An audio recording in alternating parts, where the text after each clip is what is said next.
Magandang umaga po mga kapatid. Welcome po sa ating pong pagsasama-sama sa pamagitan po ng maikling pagbubulay ng salita ng Diyos sa unang araw po ng bagong taon ng 2025. Nais ko pong batiin ang bawat isa sa atin ng masaya at masaganang bagong taon. A happy and prosperous New Year ng 2025. Kumusta po ang inyong pagdiriwang po at pagharap po sa bagong taon na ito? Nawa tayo po ay masigla at patuloy po na meron pong kagalakan sa Panginoon. Sa aklat po ng Isaiah, sa sulat po ni Propeta Isaiah sa chapter 40 verse 30 to 31, ito po ang sabi, "Maging ang mga kabataan ay manghihina at mapapagod, at ang mga binata ay lubos na mabubuwal.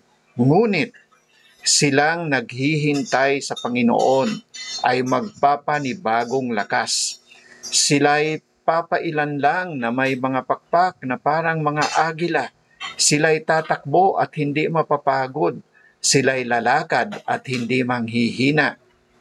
Sa pagharap po natin sa panibagong taon na ito, ang pagmumulan po ng ating pong lakas ay ang ating pong personal at malapitan na relasyon sa Panginoong Diyos. Kaya nga napaka-importante ng sinasabi po ni Propeta Isaiah sa talatang ito, sa talatang 31 ng Isaiah chapter 40, ang sabi, silang naghihintay sa Panginoon. Kung meron din lang naman tayong New Year's resolution, nawa sabihin natin sa taong ito, tulungan mo ako, Panginoon, na talagang matutong maghintay sa iyo.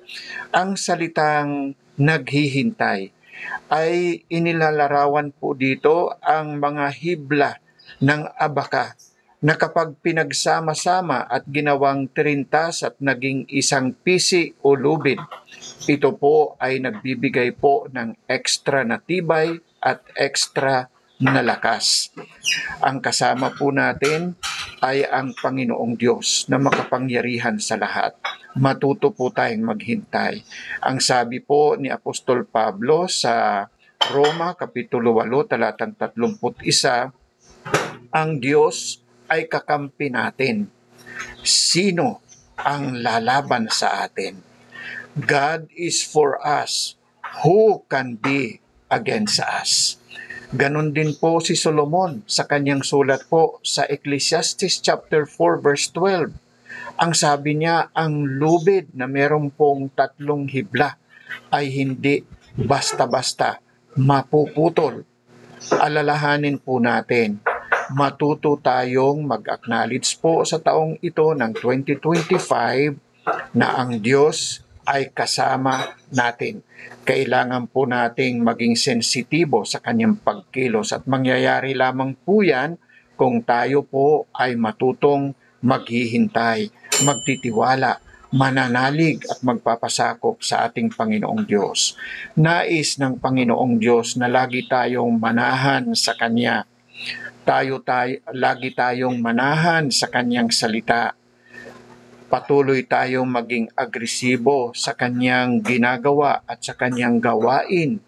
Tayo po ay maglaan ng unang panahon para sa pagsamba sa kanya sa tuwi-tuwi na. Huwag po nating kaligtaan na sa taong ito, sabihin natin, Panginoong Diyos, Ikaw ang una sa lahat, sa puso at isipan ko. Alalahanin natin, ang Diyos ang ating pong lakas.